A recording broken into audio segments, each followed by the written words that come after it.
Okay, so again, the whole goal here, all right, is to get, and the goal is so we can install the 2016 and run that as a VM on our current machines that we have running. Okay, so that's kind of the goal that we're going to end up doing. Okay, so I'll make some steps of this, and then we'll look at the problem steps recorders as well. So this shouldn't be, this should be fairly simple in terms of what we've done here. So let me pull up the problem steps recorder first. And start this. Okay, so first thing we're going to do is we're going to make a new VM. Okay, so a new virtual machine. And then we'll call this one over here our server 2016. We'll call this Tech Preview 4. Okay, and then we're going to store it in your appropriate directory. Okay, mine, I've got 2 drives. I'll put this one on my D drive, and I'll call this one server 2016 Tech Preview 4. I'm actually going to put here, I got to differentiate these classes, so this is 114. Okay, so I'll end up doing the same thing. But, all right, so I've given it a name, I've given it a location. Okay. And what do you think? Will this be a Gen 1 or a Gen 2 VM?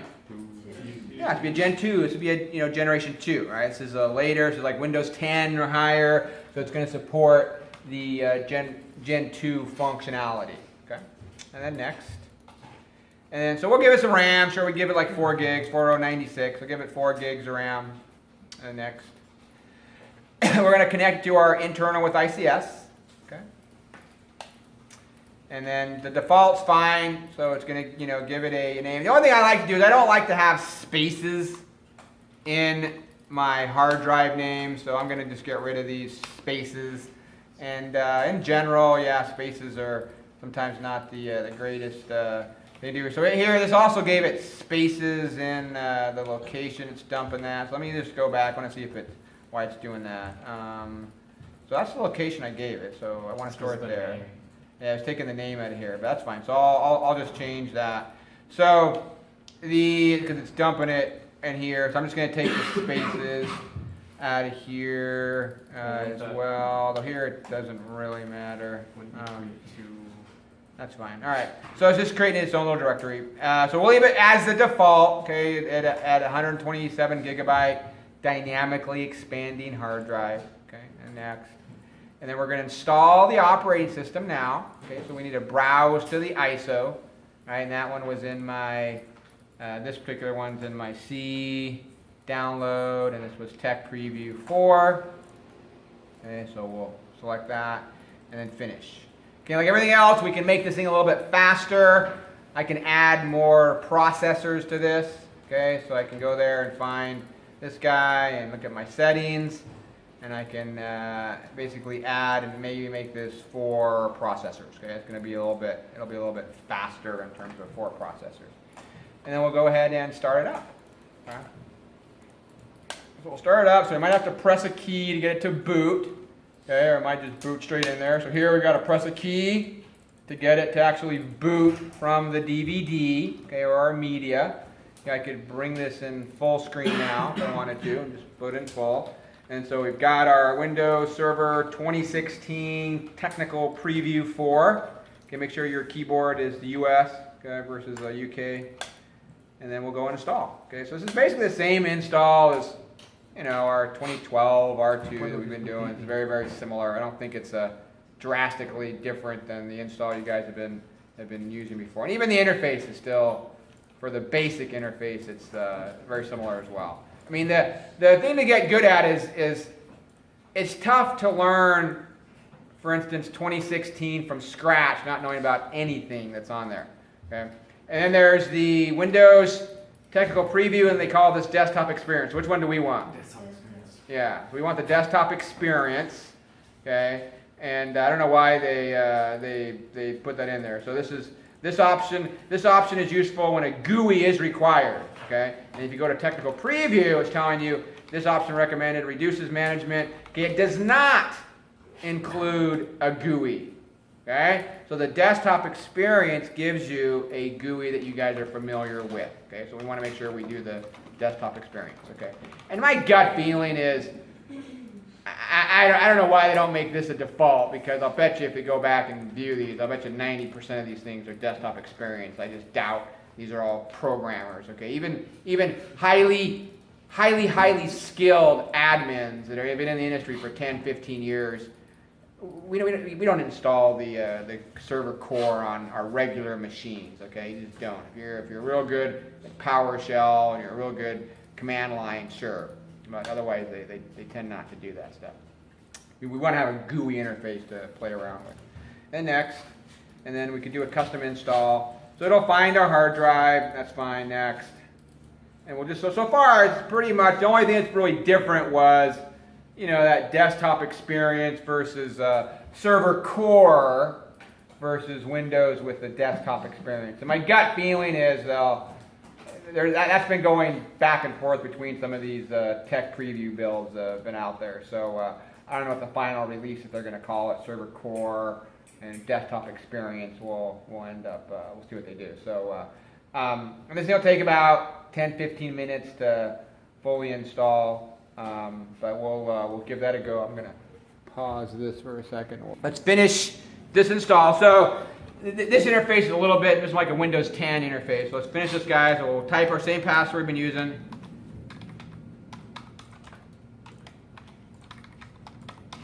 And then we will continue on. So it'll finalize this. So that was a pretty quick install. This was a good. This was, I think, under 5 minutes that it took to do this install. And then the thing is to kind of, if you're good at Windows 10, and you're playing around with Windows 10, then this is going to be a little bit easier to use. I mean, the Server 2016 and Windows 10 are essentially the same base, core. That's kind of like their, Microsoft, they've always released a client and a server, and this is actually one of the few times in the past 15, 18 years that they didn't release them together. So it's kind of this was definitely a change from Microsoft's normal OS departure. So when Windows 2000 came out, 16 years ago, they relaunched the server and then the Windows 2000 Professional at the same time. And they basically were the same kernel that was running both of them. Just the server had all the server stuff and the workstation had all the stuff ripped out and other stuff added, but they were basically the same thing essentially. And then the same thing when Server 2003 came out, did the same thing. They launched Server 2003, the server and the client, and the same thing with Server 2008, and then 2008 R2, and then Server, that was when Vista came out. Well, that was the equivalent of Server 2008. That was Vista was the client, and then Server 2008 R2. That was what was the client on that? What was the equivalent client on Server 2008 R2? Windows 7. Yeah, the Windows 7 and Server 2008 R2 are the same code base. And then came out 2012 came out there. 2012 R2 came out. So so then there was 2012. Was similar. I was basically Windows 8, and then there was a 2012 R2. That was essentially Windows 8.1 that was in there. And then finally they've come to Windows 10, and they launched Windows 10 client first, and that's been out for a while now. It's been out for for 6 months or so. I don't know. And they haven't launched the server version yet. So the server version they actually held on to. And there's a couple different reasons why, in terms of some people you heard of all these different reasons, but they keep adding all of this functionality into each of these tech previews. And so it'll be interesting to see what they're doing with updates with the server. What's different with Windows 10 with regards to updates? Windows 10 client. What's different on updates than all the previous versions? There ain't no stopping them. Yeah, so there's basically, it has these incremental updates in Windows 10, and each of these updates actually adds functionalities. They might even remove some functionalities here or there, and you basically you're forced to get them. You can kind of propose to defer them, but you're essentially getting all of these incremental updates automatically. It's in there, unless you have the long-term servicing branch version. That's the LTSB version, enterprise version of Windows 10, and then you can basically have these updates so they don't run every time, and it'll basically just run them as essentially like service packs. All right, so we finally got our desktop, and you can see this is a Windows. It looks like we're logging on to a Windows 10, or did it? It's in there. So so then we can log on here. Boom, and you can see this is the Windows 10 interface. So all the shortcut keys we talked about earlier, those are probably all going to function with Server 2016. Okay, I would imagine all of them would function. Maybe they might have some they took it off that are desktop specific, but a good chunk of these things should be very, very similar in terms of the shortcut keys. So the shortcut keys are, I think, a good thing to learn, and like anything else, unless you use them continuously, okay, and you continually use them, then you tend to you lose them, right? It's kind of like anything else. Use it or lose it. That's how some of the functionality is on there. So it's a good thing is to practice using those shortcut keys all the time. Okay, and so I'll connect to a network. And so you can see here, this is very, very similar to a Windows 10 desktop, okay? And I would almost guarantee what's going to happen if I hit the Windows Store. What's going to happen here? If you just had to just guess. Probably unweighted.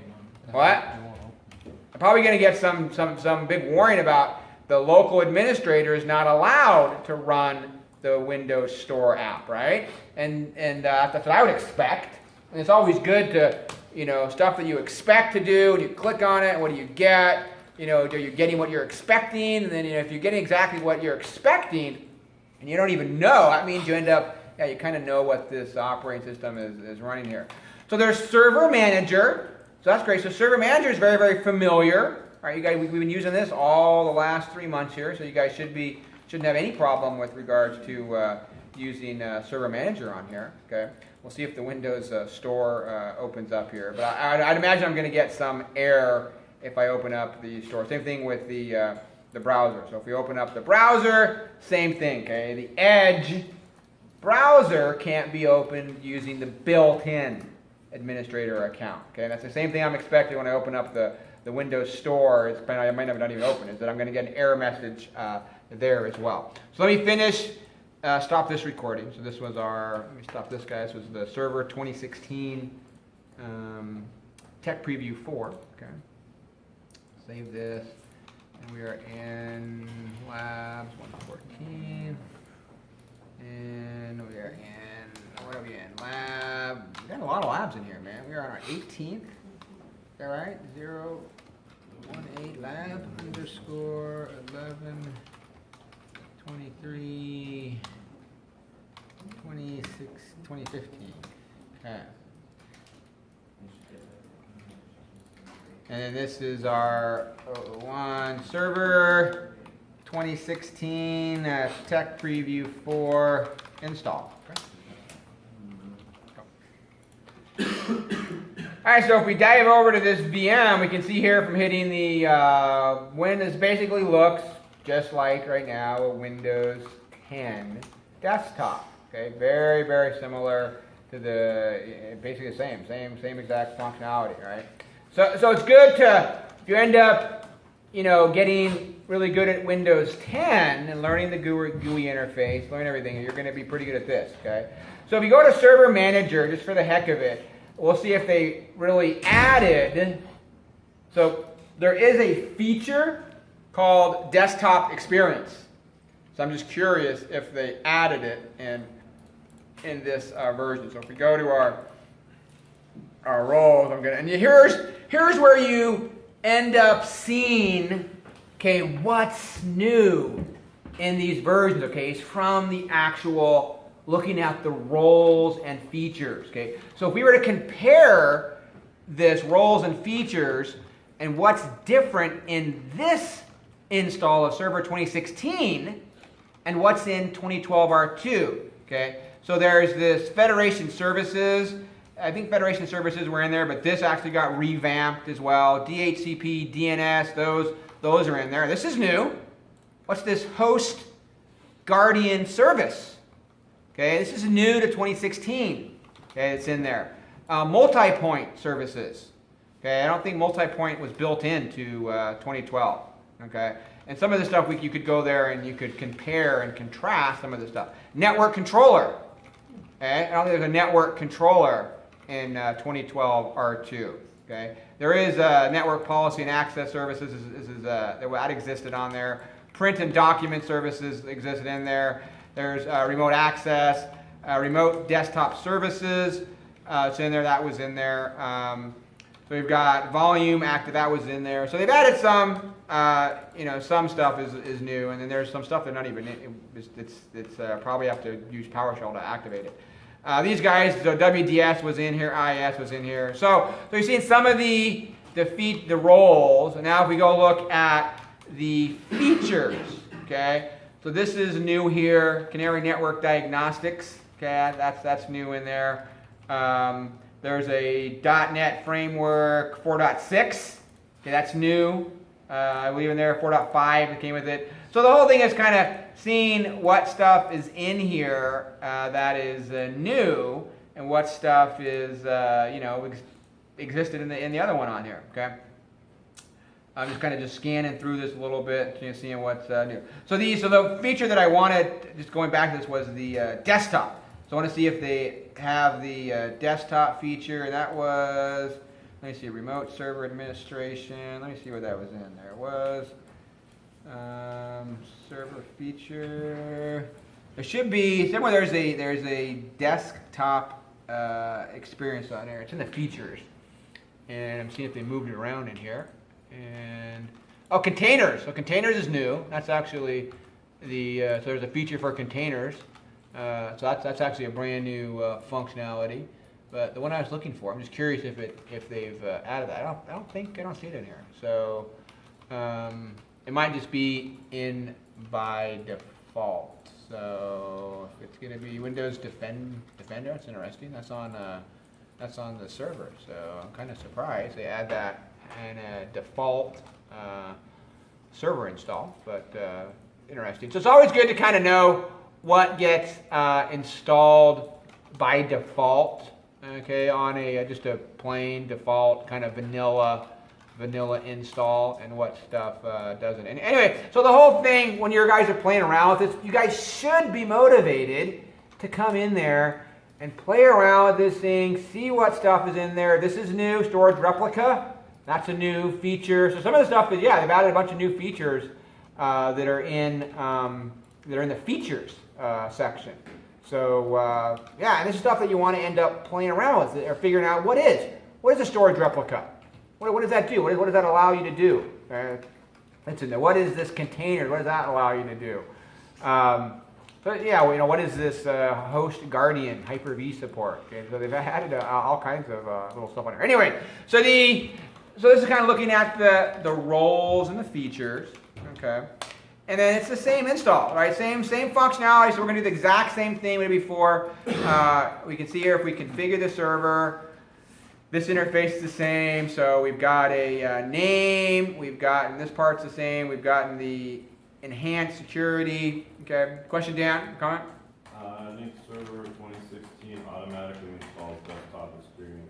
Yeah, that's kind of what I was figuring as well. If it's not on there. So so Dan was saying is the desktop experience. It added a few desktop features. I think it's installed by default when you choose the desktop experience. And that kind of makes sense if you think about it. They're doing the desktop experience. So I just was curious if there was still something else besides the default stuff that you end up getting.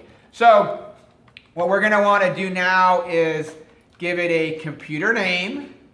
Okay, it's in there. We'll give it a computer name. And then we don't necessarily need to join it to our domain, but we'll give it a computer name and we'll verify that it has an IP address. It should, okay? So if it's in our DHCP network, we can go there and look at the status, and we'll verify that I have an internet address. So I can open up, for instance, my command prompt, okay, CMD, and then, so this was new. So what do we, here my command prompt, let's see if we can resize. That was one of the things, right, that was new, as I said. So this is actually new to Windows 10. Before, we've never been able to resize a command prompt, okay? So they've added a modern command prompt for you. Kind of actually, this is a needed feature I wish they would have added 10, 15 years ago, but whatever. And so anyway, so see if you can verify, and you can ping, for instance, your ping 8.8.8. That tells me that my routing is working, okay? And maybe ping google.com. That tells me that my DNS and then my internet's working. So I can't open up the Edge browser because I'm using the built-in account. So how can I open up a web page? Yeah, I can go to a run box and I can type iexplore.exe.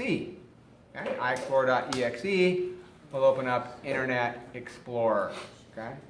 And it's telling you that you've got some protected modes on, and basically you have the ability. This should be Windows or 11. It should be basically IE 11. Okay, this is IE 11. It's in there. And this doesn't have an update like Windows 10 does. I think Windows 10 automatically updates this. Interesting. So it's always interesting to see some of the differences in terms of what does the Windows 10 server have? What does the Windows 10 client have? So there was a feature. I don't know. I think it's enabled in this. We can play around with it. So there was the option to install Hyper-V on Hyper-V. And that came out first in Windows 10. And so if we wanted to play around with that, you could see. We'd have a big performance hit kind of in here, but we could play around with it to see if it'll allow that. And how would I figure that out? Where would I go to just see if it's going to work by default without having to do anything? How would I do it? You do website. Yeah, just install Hyper-V. See what happens that's in there. Okay, so so you could go and play around with Hyper-V. But this is essentially this has the task view. So you can go look at the task view and see that's in there. You can make a new desktop as well and add a desktop that's on there. So a lot of these functionality, all the shortcut keys that we talked about earlier with Windows 10 are pretty much fully going to work, and it doesn't even allow you to nothing even happens on the Windows Store. So let's see, if I don't think you can do anything. It doesn't even work, And that's by design. They don't want you running that on a server, and especially they don't want you running that with the built-in administrator account that exists on there. Okay. So for instance, the Windows plus E. See if that brings up, boom, File Explorer. You guys talked about Windows plus D.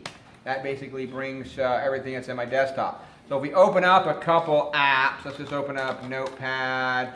Now let's open up WordPad. I've got a couple apps loaded here. So what does Windows M do? The Windows M, I'm trying to figure between Windows M and Windows D. Windows D will bring them all back up. Or Windows D. No, Windows. Let's see what Windows M does. M just minimizes everything. I think M just minimizes, but so if I bring them all up, I don't know what the difference between Windows M. So Windows M brings them all back down, and Windows M again doesn't do anything, and Windows D doesn't do anything. So open everything. So if I open everything back up, hit Windows D. So Windows D, that Hit just it brings. again. Let's see if I hit it again. Boom. Oh, so Windows D. So Windows D does. Yeah, Windows D. When you hit it first, brings everything down and then everything up. Whereas I think Windows M minimizes and the Windows M does not. And then if you hit Windows D, it doesn't bring them back up because they're already down. Okay. So that was a little important, right? Little difference between the two. So again, if I have all of these windows open and I hit Windows D, that'll minimize everything. so you can get back to your desktop. You can probably do something. Maybe you can open up, a command prompt. The next time you hit Windows D, it just brings up the last one. So I was thinking I was going to remember the last one. So anyways, that kind of brings open all your windows you had, and it'll minimize them, and then brings them all to the forefront. So Windows Control was an arrow. So this tabs through. You have to have two desktops. I think this works even regardless. Windows, one of these will bring open your apps. I know there's a key that just brings open your tab for your apps. So like Alt tab or Windows tab. I have let's see what it just brings 4 of them open. This is a little different view. So anyways, I mean, part of it, play around with these shortcut keys that you guys have had, and the Windows 10 stuff that we played around with, and we'll see what stuff ends up working on. So what I'll do is I'm going to bring this open just so we can get these different key combinations. And so the goal here, you guys can play around with a lot of these key combinations and that. So I'm going to give you guys another 10 minutes to get the server installed. And what I want you guys to do again was, and I haven't finished it, but get your server. So this was server 2016, and this is again Tech Preview 4. So make sure that you get it installed, and then 2 on here is you got to give it a name. So give it a correct name. I'd maybe call it SRV 2016, probably good enough, for what you guys and your guys. Make sure it's in your internal network. And then 3 is verify you have internet. Okay, verify you have internet access. And then 4 over here is I want you to use some of the key combinations. Okay, so you use some of the shortcut keys and the key combos to launch and play around with these apps that are in there. Okay, you just get better experience when you write it down, and then you think about it, and you execute it, and do it. It tends to bring it. And then you can make some. I'd also make some virtual desktops. So play with the virtual desktops. Those are kind of cool features. So there's virtual desktops. It's in the server. Play around with that. And then if you want, somebody can also play around with. See if you can get. We'll see if Hyper-V installs on a VM. Okay, that was a feature they actually added in Windows 10, the latest version of Windows 10. And so we'll see if it launches. And then, so the other thing too that's probably not a coincidence, but Windows 10 15.11, that was the latest build, came out last week, right? And then a few days later, this Tech Preview 4 came out. So my gut feeling is that Windows 10 15.11 version and this Windows Server 2016 Tech Preview 4 are probably on the same field, the same plane in terms of code base. That's my gut. That's just a gut feeling, I mean, when they tend to, have the products be available at the same time, then it's usually the same thing. So most likely that's my gut feeling is what would be the case there. Okay. So anyway, so I'm gonna give you guys 5-10 minutes to get these things running. I'm gonna come by and check on everybody as well, and we'll see where you're at. Okay?